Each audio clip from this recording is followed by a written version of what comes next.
मौसम चेक करते हो या साइक्लोन अलर्ट मिलने पर सेफ हो जाते हो? क्या आपने कभी सोचा है कि ये एक्यूरेट वेदर प्रेडिक्शन कब और कैसे पॉसिबल बना? ये कहानी है एक ऐसे साइंटिस्ट की जिसका नाम टेक्स्ट बुक ने छुपा दिया, पर जिसका काम हर इंडियन की जिंदगी को साइलेंटली इफेक्ट करता है। अन्ना मनी, इंडिया की असली weather women. Welcome to Sharanya simplifies. यहाँ हम बात करते हैं उन कहानियों की जो टेक्स्ट बुक्स में नहीं मिलती। आज हम बात कर रहे हैं एक ऐसे वुमेन की जिन्होंने इंडिया का वेदर फोरकास्टिंग सिस्टम लिटरली खुद से क्रिएट किया और फिर क्वाइटली बैकग्राउंड में चली गई। अन्ना मनी का जन्म हुआ था 23 अगस्त 1918 में केरला के ट्रैवनकोर प्रिंसली स्टेट में। उनका परिवार प्रोग्रेसिव था। उनके पिता एक सिविल इंजीनियर थे। एक ऐसे समय में जब लड़कियों का रोल सिर्फ किचन तक माना जाता था, अन्ना ने 12 साल की उम्र में ही एक लाइब्रेरी की पूरी साइंस कलेक्शन खत्म कर दी थी।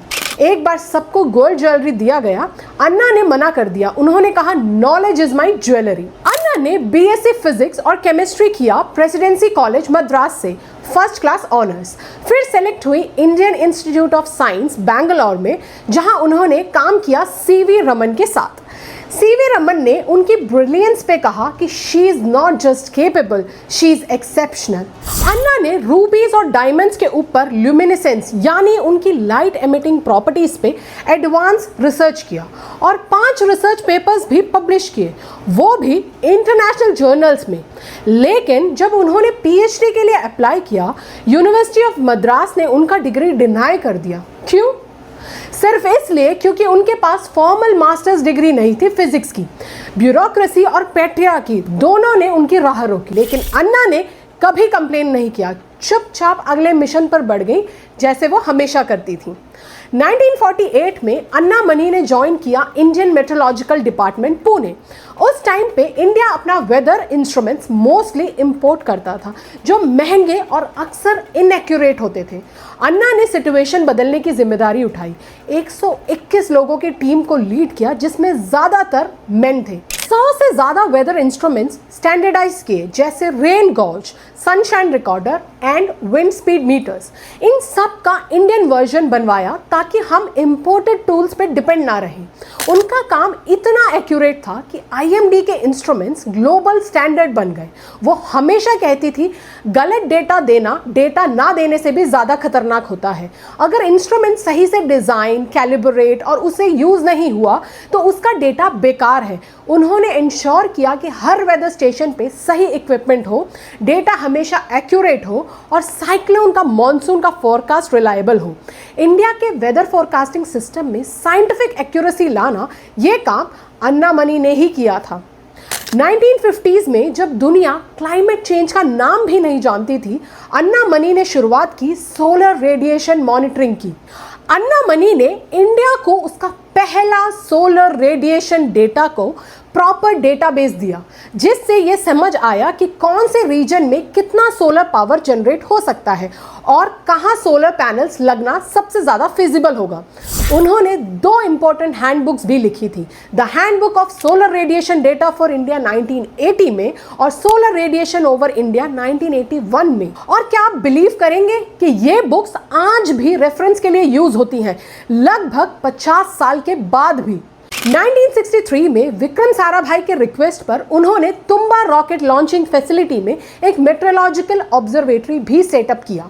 1967 में अन्ना मनी की टीम ने डेवलप किया इंडिया का पहला ओजोन सोनेट, एक बलून बेस्ड डिवाइस जो एटमॉस्फेयर में ओजोन लेवल्स मेजर करता है। यही टेक्नोलॉजी बाद में काम आई अंटार्कटिका के ऊपर ओजोन होल डिटेक्ट करने में और इंडिया को ग्लोबल क्लाइमेट रिसर्च में एंट्री दिलाने में। आईएसआरओ के अर्ली एटमॉस्फेरिक सैटेलाइट प्रोग्राम्स में भी अन्ना का रोल बहुत ही क्रूशियल था। इतनी सारी अचीवमेंट्स के बाद भी क्या आपने उनका नाम एनसीईआरटी बुक्स में पढ़ा? नहीं, क्योंकि अन्ना कभी स्पॉटलाइट के पीछे भागी ही नहीं। She believed in work hard, stay humble, leave impact. 1967 में डेप्यूटी डायरेक्टर जनरल बनकर वो रिटायर हो गई। अन्ना मनी को 1987 में मिला था INSA KR रामनाथन मेडल, जो पद्मा अवार्ड्स जैसा नेशनल ऑनर्स तो नहीं था, लेकिन साइंटिफिक कम्युनिटी में ये एक प्रेस्टिजियस रिकॉग्निशन माना जाता है। उनका इंटरनेशनल स्टैचर भी काफ़ी स्ट्रॉन्ग था। 1975 में उन्होंने इजिप्ट में WMO यानी कि वर्ल्ड मेट्रोलॉजिकल ऑर्गेनाइजेशन के लिए कंसल्टेंट के रूप में काम किया और बाद में WMO के इंस्ट्रूमेंटेशन और रेडिएशन क्लाइमेटोलॉजी पैनल्स में भी उन्हें इलेक्टेड पोजीशन मिली। मतलब सिर्फ इंडिया ही नहीं, पूरी दुनिया ने उनका काम को माना, चाहे आम लोगों तक उनका नाम कभी ना पहुंचा हो। वो रिटायरमेंट के बाद भी विंड और सोलर एनर्जी पोटेंशियल मैपिंग में लगी रही, रूरल एनर्जी के प्रोजेक्ट सपोर्ट किया, लेक्चर देती रही टिल हर 80s। कभी शादी नहीं की, अपना पूरा जीवन साइंस और नेशन बिल्डिंग को दे दिया। 2001 में उनका देहांत हुआ, बिना किसी बड़े नेशनल अवार्ड के, बिना पॉपुलर रिकॉग्निशन के। जब भी आपका फोन बोलता है टुमारो 90% चांसेस ऑफ रेन, जब भारत अपनी सैटेलाइट से मॉनसून ट्रैक करता है, जब रिन्यूएबल एनर्जी फ्यूचर की बात होती है, तो याद रखिए एक साइंटिस्ट ने सबसे पहले ये ग्राउंड वर्क रखा था, Anna Mani, India's original weather women. ये वीडियो अगर आपको इंस्पायरिंग लगा हो तो लाइक शेयर ज़रूर करें और कमेंट करें रिस्पेक्ट फॉर अन्ना मनी, और फॉलो करें शरण्या सिंप्लीफाइज, जहां हम बताते हैं उन कहानियों के बारे में जो टेक्स्ट बुक्स में नहीं मिलती। Thank you for watching.